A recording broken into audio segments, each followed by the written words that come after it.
Hello, guys, I'm Kalimasada from the Crypto Academy. In this video, we'll be presenting a slightly different topic.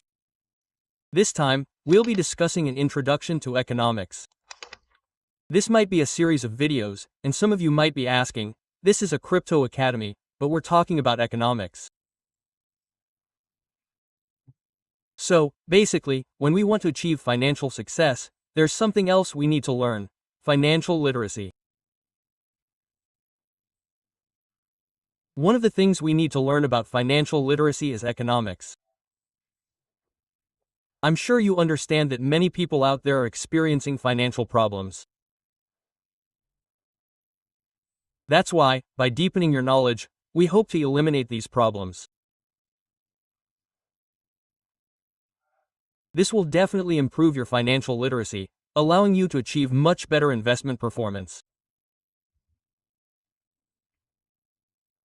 And you won't just profit in the market, but you'll also have a better idea of how my personal finances will be after this profit, and how to avoid various economic or financial problems.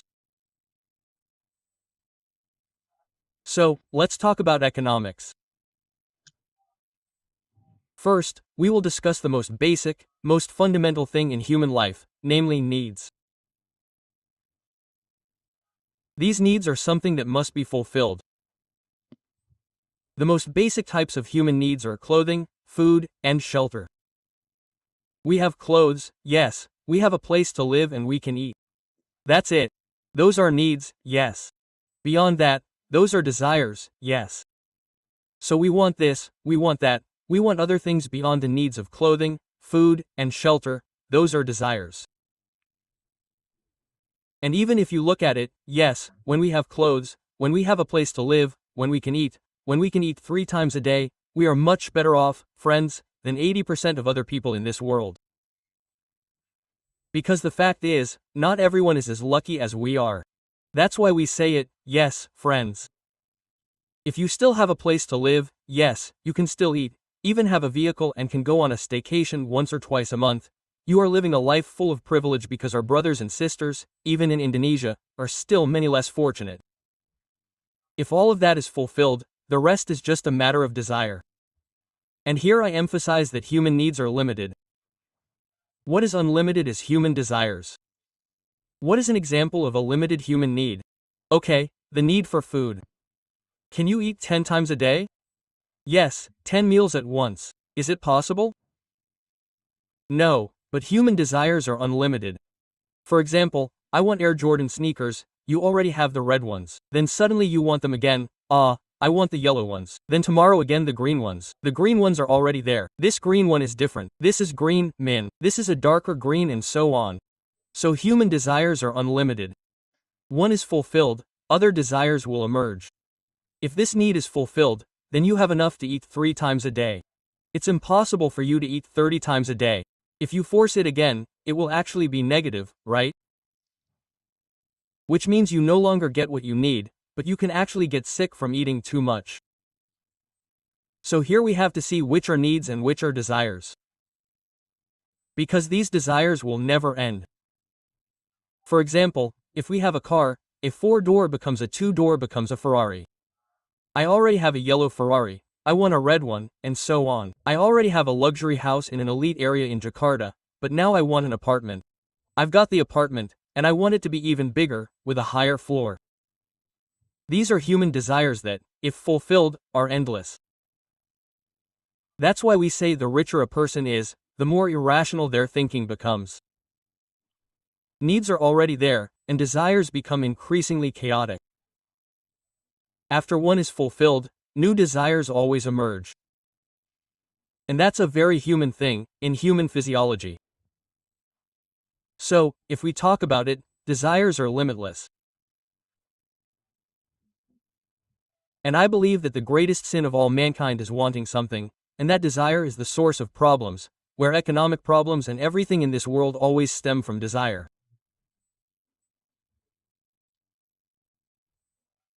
So, if we really want to live frugally, even though it may be contrary to some people, we should just fulfill our needs, and we also take stock of which desires we must fulfill and which we must not. Because when everything is fulfilled, new desires will emerge. Because desires are limitless. So, understand the difference between needs and wants. Now, this is where it gets interesting. We'll discuss the problem, which is scarcity. This scarcity occurs because the world's natural resources, human resources, and capital resources are limited, making them unable to fulfill the desires of all humanity. For example, a luxury car like a Ferrari. Sometimes they're limited pieces, just a few units in various parts of the world. For example, this is a very rare Ferrari, very limited. There are only 5 in the entire world.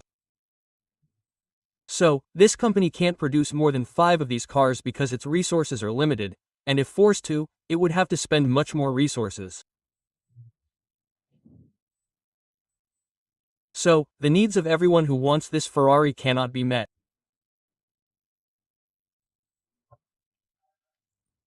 For example, I want a Ferrari, but 1 million other people, or 1 billion other people around the world besides me, also want these 5 Ferraris.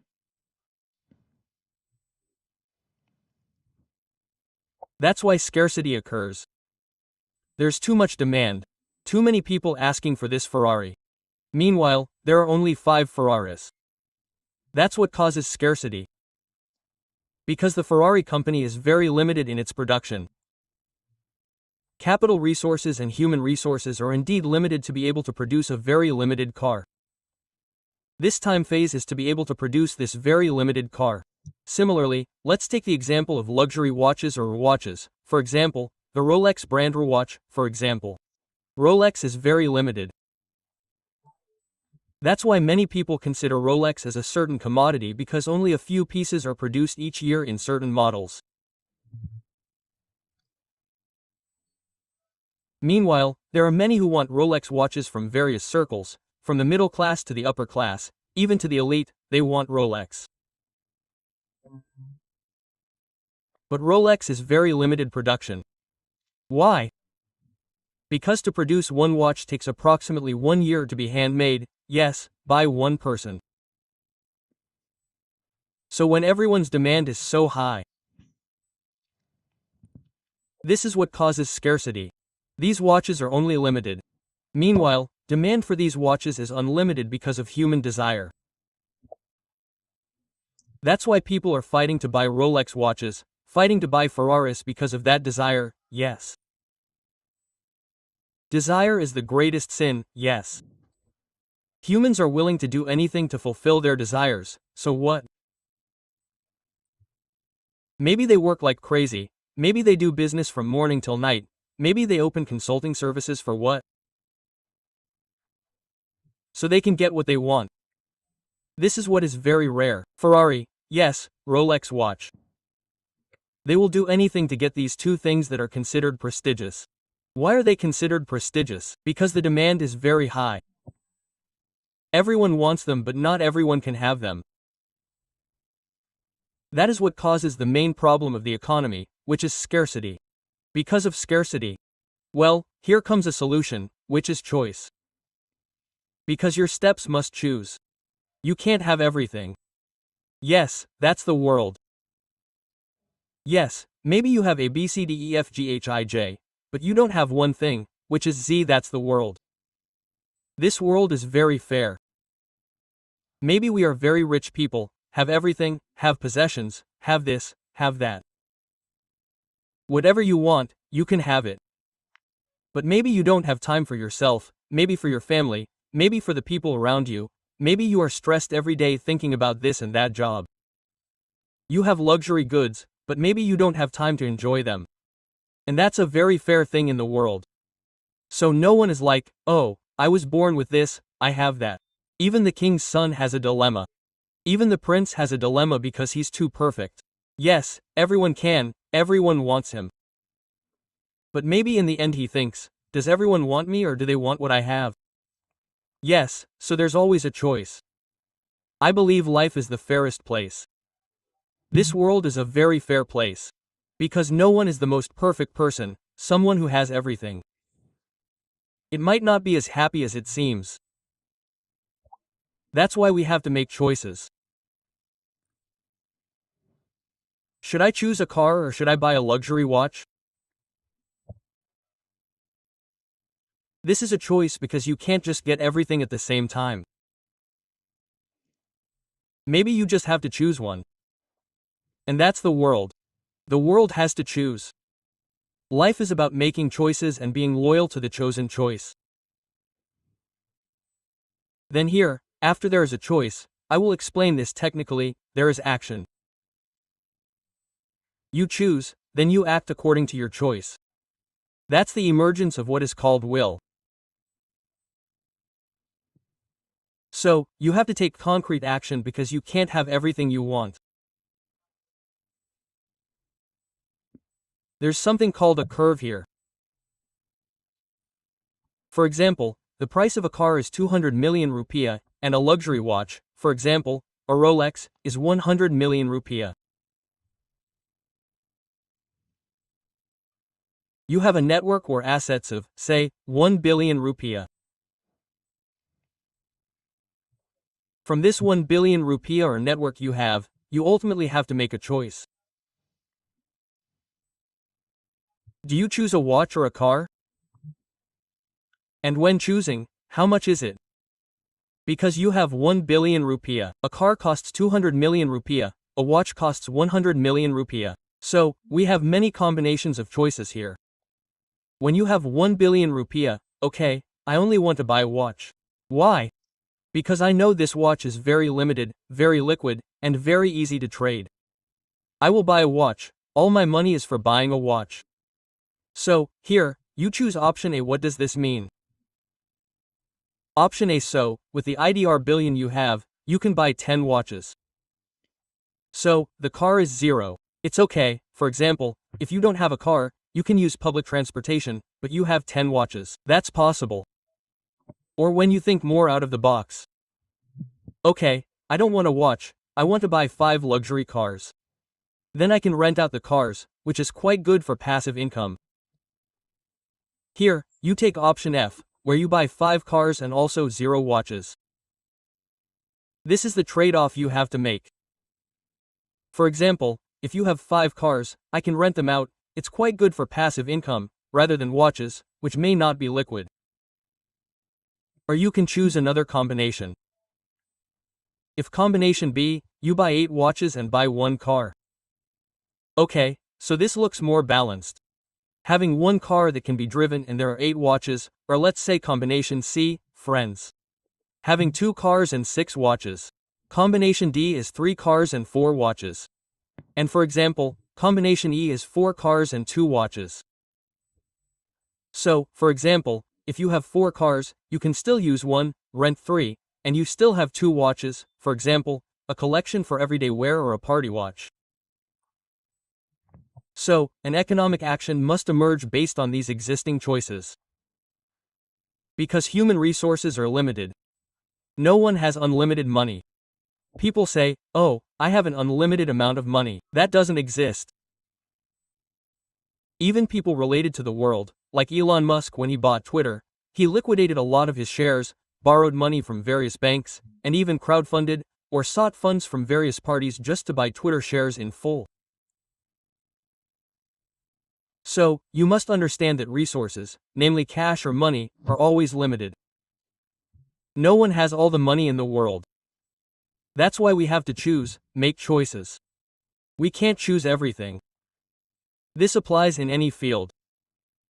For example, if I want to take a course, go to college, or work, you can't choose all of them at the same time. Maybe you can do all of them, but you have to sacrifice them with a curve like this. So, for example, okay, I want to go to college, but I also want to work. Yes, there will definitely be a sacrifice of time. For example, if that's what's being sacrificed, my friends, it's my personal life. Remember, time is also an economic resource that I personally think is the most valuable in the world. Why? Because money can be earned, but time can't be returned. That's why I often hear from friends who may be at this level of their network, who are already trillionaires, but they are willing to give everything they have now in old age to be young again. Because time is very valuable and maybe now we don't realize how valuable it is, but as time goes by, we will understand that time is the most valuable variable. Here we will discuss the concept of opportunity cost. Because life is about choices. Yes, when we choose something over other available options, yes, we definitely sacrifice other options that we didn't choose. And other choices that we don't choose, we call this the concept of opportunity cost. For example, between a watch and a car, let's say you choose the car. Why? Because, for example, you want to have a crush, or you want to have a boyfriend, and you think that having this dream car will increase your attractiveness to the opposite sex. For example, you want to impress your crush, to the point of wowing them. This is what is lost when you don't choose a watch.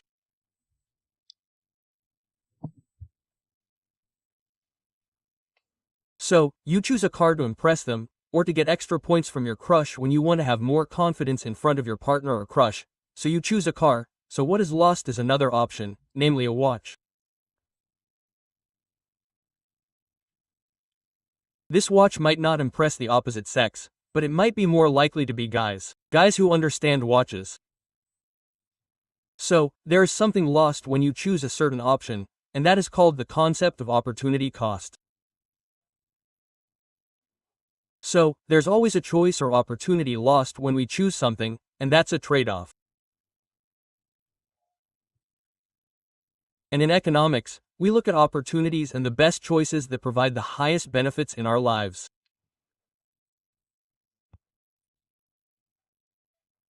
So, from the explanation above, we can finally define economics, which by definition, everyone has their own personal definitions. And this is my definition of economics, based on various theories, explanations, and observations throughout my life.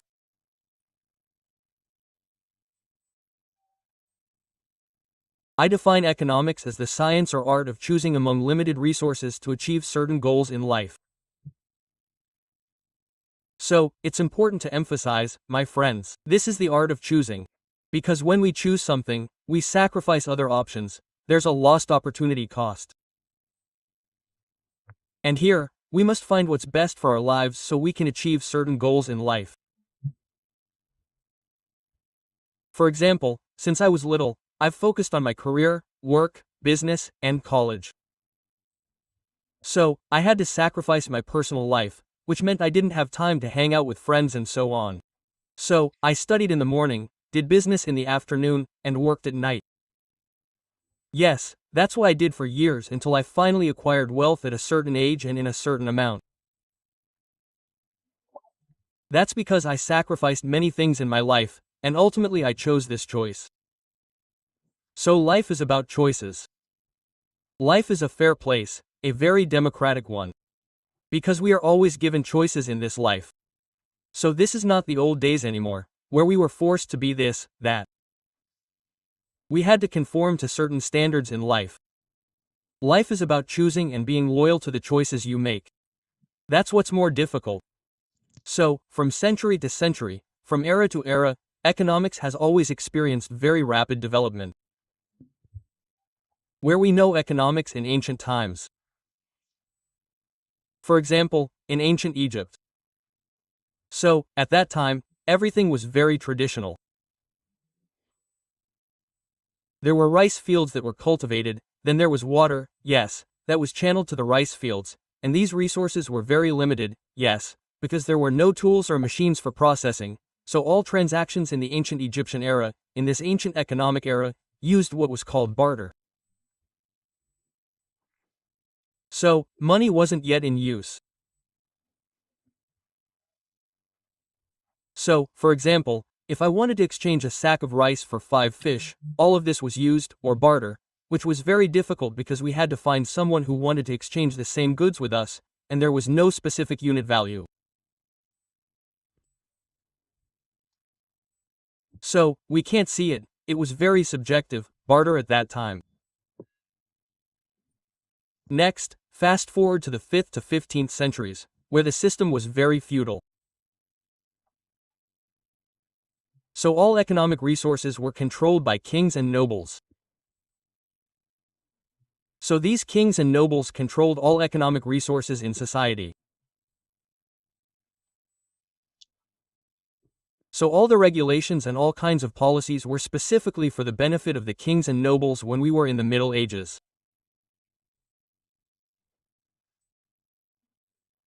Now, because everything in the Middle Ages was very centralized, yes, towards the rulers and kings, ultimately there was no good economic distribution. So in the 14th century, what was known as the Black Death occurred. It killed a huge population at the time because all these citizens starved and contracted disease, causing a significant population decline. Then, the Black Death in the 14th century ultimately ushered in the era of mercantilism in the 16th to 18th centuries. At that time, countries understood the importance of sovereignty and food security. Therefore, at that time, these countries reduced all import activities and also increased the economic sovereignty of the people. So, all of this was more thoughtful about how to prevent another Black Death. So, food security was increased, and all import activities were also limited.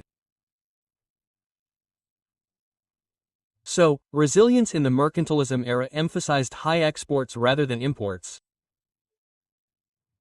Therefore, these countries were expected to maintain a trade surplus.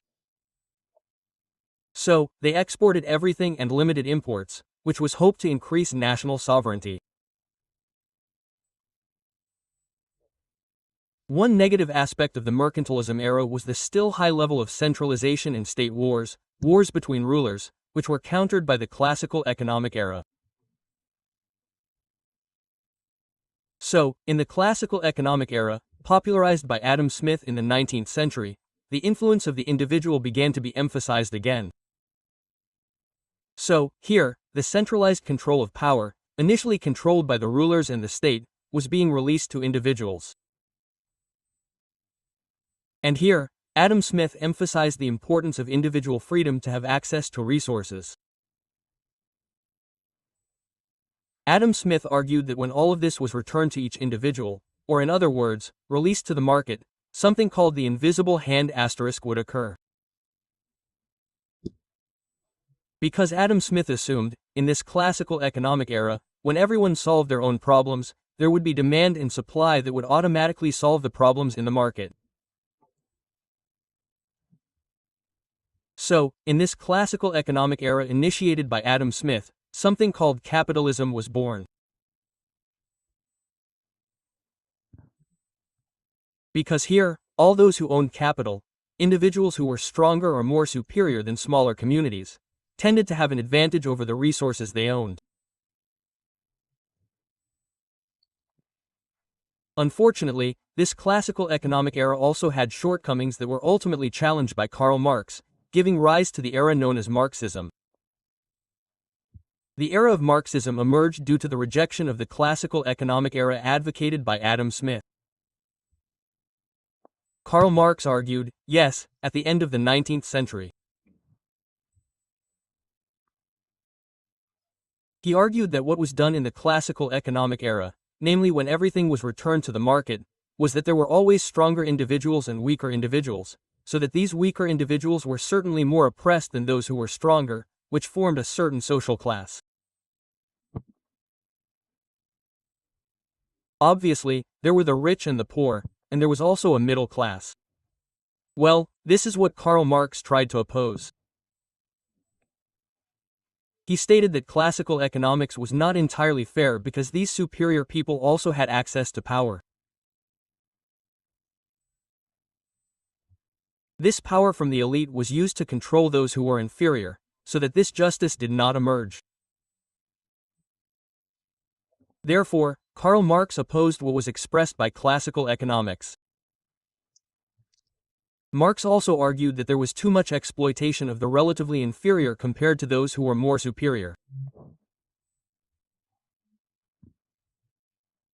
And Karl Marx also argued that those who coach, these inferiors, feel they deserve more than what they receive because of pressure from superior parties, so there is no justice, so to speak.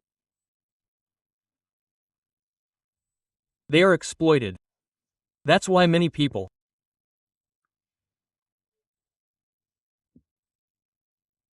align with Marxism or Karl Marx's thinking, which indeed demands justice, demands equality from the capitalist system, which indeed favors those with the most capital or those with the most power.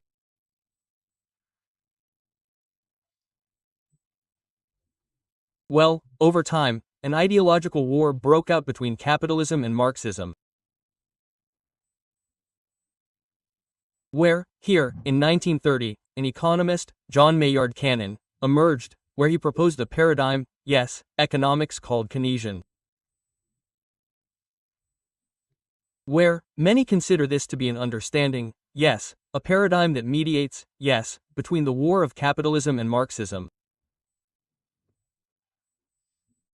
Where Keynesian emerged between capitalism, yes, and Marxism, where Keynesian is considered a bridge. So, Keynesian believes that the market is good, but not completely efficient. That's why Keynesian explains that there must be a third party, namely the government. So, between the relationship between market demand and supply, there must be a third party, or a regulator. This regulator is expected to increase efficiency and also prevent high exploitation when all of this is purely delegated to the market.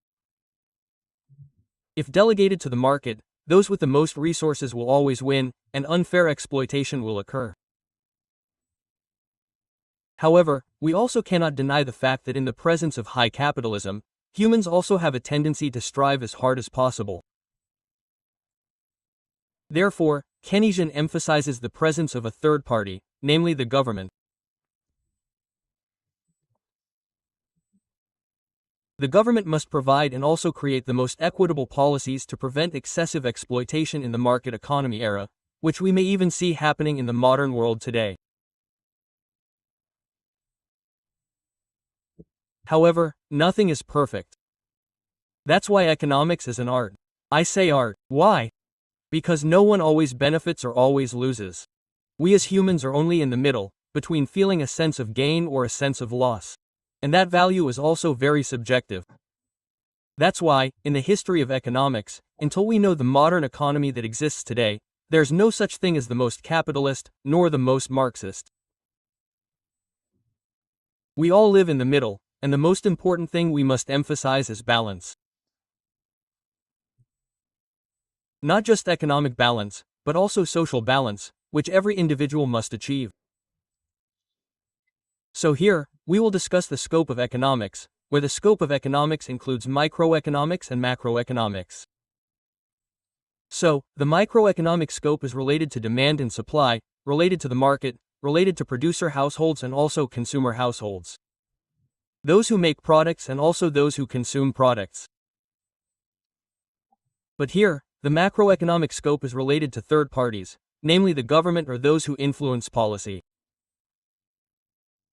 If we talk about policy, there can be monetary policy and fiscal policy, whose purpose is to regulate the microeconomic scope.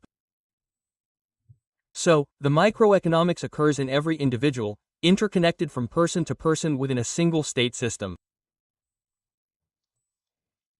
And here, macroeconomic policy is what regulates the broadest framework, so that this microeconomic environment continues to run and does not experience what is known as congestion. Because indeed, if this market, this micro-interaction between people, is left alone, there will definitely be misbehavior. Yes, there will be people who don't comply with the principles that should be implemented. And this macro policy regulates it holistically, yes, so that this can be broader, more interconnected, and relationships can also be better overall, holistically. And if we look at the economic flow, it's actually very simple. There are inputs that are processed into outputs. So, the inputs are resources, factors of production, labor, raw materials, machines, which are then processed into an output. For example, the input here is raw material, this gold. The output of this gold could be a full 18-karat gold watch, for example. Now, in the middle of this process, what is called the production process occurs, namely transforming inputs into outputs. And here, yes, the roles are three: producer, distributor, and also consumer. So, the producer is the one who makes the goods, yes, the salesperson is the one who carries out the distribution process, and we all consume the products. But the question inevitably arises: yes, it's great for us to consume, but are we also contributing? The answer is clear. So, we consumers also distribute our resources to producers. We contribute our time to work, we contribute our capital to the market, and we also contribute our energy to obtain resources, namely money or capital, which we use to purchase various goods and services. So, we also provide our resources, our inputs, to producer households. We also provide our inputs, which we call consumer households, to producer households.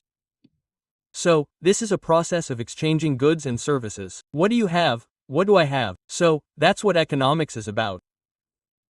I have time, I have energy, I have intelligence, so I give it to society, to companies, and in return, I get money. Then I use that money to buy goods and services. There's no such thing as a free flow economy. That's impossible. So, there's no such thing as a free lunch.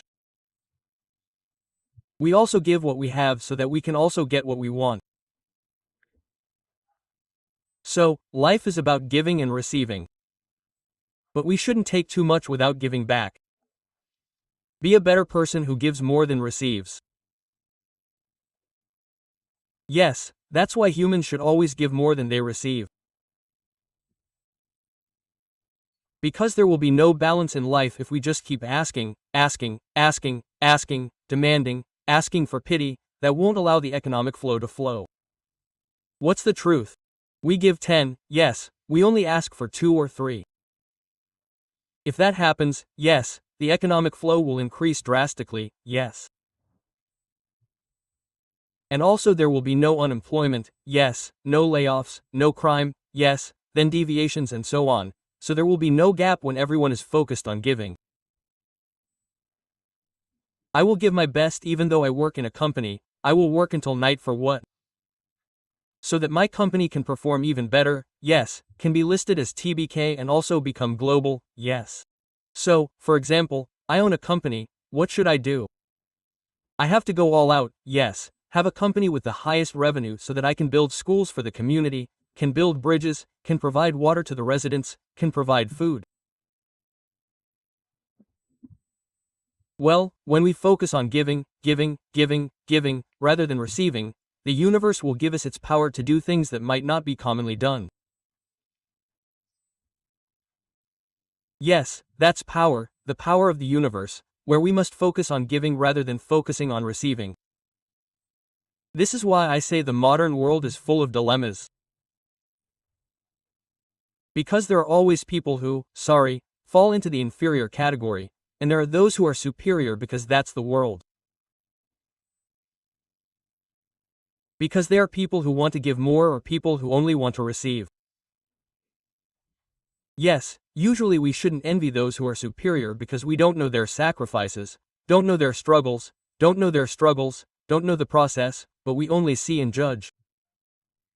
In fact, perhaps this superior person's life is truly dedicated specifically to giving to those who only receive. Yes, so this world is very fair, in fact, very fair, and this world always rewards those who are focused on giving so that they become more superior. That's why we can't blame circumstances. We can only see the situation holistically, fairly, and we can objectively do what we should. When you study this series of introductory economics, there are several benefits you can gain. First, you will definitely be able to choose the best. Life is about choices. If you understand how the economy works, you will definitely be much more thoughtful people. At least thoughtful in choosing your time. Okay, I have a goal. I want to be rich. I want to have my first billion rupiah. So, here I can't just be lazy. I can't hang out with friends. Okay, I skip that, I study, I improve my knowledge, I improve my skills, I can get my first billion rupiah, okay? Then you can understand that this world is actually fair. You get what you deserve. You get what you work for, you strive for. And becoming rich is a bonus when you understand, you have chosen, you have understood, and you stick to your choice to continue giving to the world. And also with the hope that you will also receive something in return, the focus is on giving. Giving something, giving value, giving anything without expecting anything in return. Okay, that was the introduction to economics in the first video. If you guys enjoyed this, we'll continue with the next series. I'm Kalimasada from the Crypto Academy. See you in the next video.